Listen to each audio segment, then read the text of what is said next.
तो पुत्र पैदा हो जाएगा। आपकी क्या राय है? बहन मैं इस फल को कभी नहीं खाने वाली। क्यों? अरे तू पागल हो गई है। इस फल को खाने से गर्भ होगा और गर्भ रहने से मुझे कष्ट पैदा होगा और ये कष्ट मैं नहीं सहन कर सकती हूँ। कितनी दुष्ट है वो। हमारे भारतवर्ष की नारी माताएं एक पुत्र के लिए न जाने कितने कितने कष्ट सहती हैं। अगर किसी माता को पुत्र न हो रहा हो और कोई ब्राह्मण संत ये कहते कि मैया तुझे 1 साल व्रत रखना होगा बिना भोजन के, तो भारत की ऐसी माता बहन है हमारी कि 1 साल नहीं वो 2 साल बिना अन्न के रह सकती है, पर उसे पुत्र पैदा हो जाएगा। और वो पागल कहती है। तो बहन ने कहा तुम्हारे मन में क्या है बताओ फिर?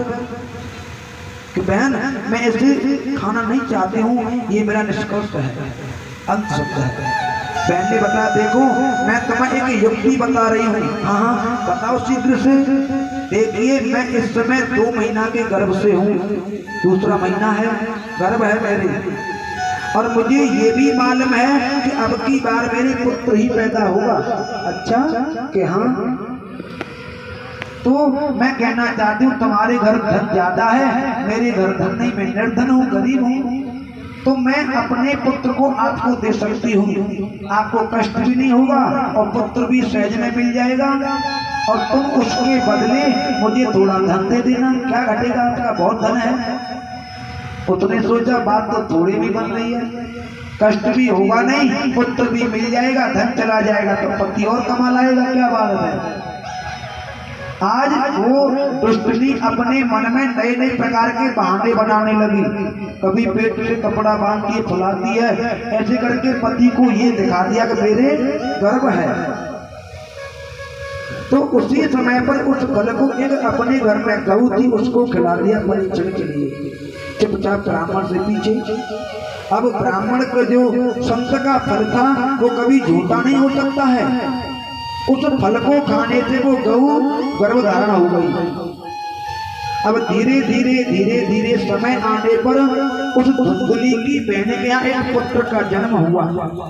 वादा के मुताबिक उसके पति उस बेटा को लेकर के आए, उस बेटा को ले लिया और उसने उसको धन दे दिया, विदा कर दिया। कुछ ही घंटों के बाद में, समय के बाद ही उस गऊ ने एक पुत्र को जन्म दिया। आहा, जब ऐसा ब्राह्मण देवता ने सुना कि मेरे घर में 2 पुत्र, खुशी में फूले नहीं समाते हैं। कहते हैं धन्य है प्रभु की लीला, गोविंद की लीला। हे गोविंद तुमने तो मुझे एक ही साथ में 2 फल दे दिए। हे संत की कितनी बड़ी कृपा है मेरे ऊपर कि मेरे एक भी बेटा नहीं था और आज प्रभु ने मुझे 2 पुत्र दिए हैं। आज ब्राह्मण देवता मन में बड़े प्रफुल्ल खुश हो रहे हैं, हर्षित हो रहे हैं। धीरे धीरे समय व्यतीत हुआ, ब्राह्मण बहुत खुश है। समय व्यतीत होने के बाद में ब्राह्मण ने कहा हे सुंदरी, दोनों पुत्रों का नामकरण कराना चाहिए। धुंधली ने कहा सुनो, जो मेरे पुत्र हुआ है उसका तो नाम मैं स्वयं रखने का अधिकार है मुझे, जो मेरा बेटा